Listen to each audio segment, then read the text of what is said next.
जिम्मेदारी होती है।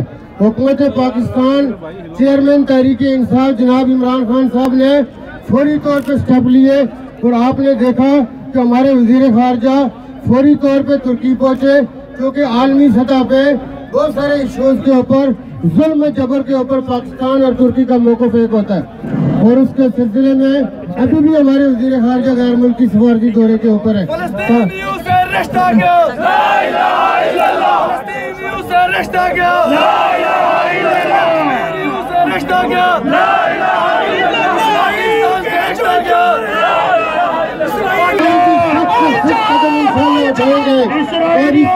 और दुनिया में किसी भी और जगह पे जुल्म हो, पाकिस्तानी कौम इकट्ठी होती है, पाकिस्तान के पार्लियामान इकट्ठे होते हैं और दुनिया को हम ये बावर कराते हैं कि कहीं भी जुल्म होगा, कहीं भी ज्यादती होगी तो पाकिस्तान का एक नजरिया है, पाकिस्तान की कमिटमेंट है आलमी सतह पे, उस जुल्म के खिलाफ, उस जबर के खिलाफ हम इकट्ठे होते हैं, दुनिया को अमन का पैगाम देते हैं। आप सब ने देखा कि रमजान अल मुबारक के आखिरी अशरा में जब इसराइल ने मासूम निहत्ते फलस्तीनियों के ऊपर जुल्म जबर के पहाड़ तोड़े और न सिर्फ आखिरी अशरा में ये काम शुरू किया, लेकिन उसका सिलसिला आज भी जारी है।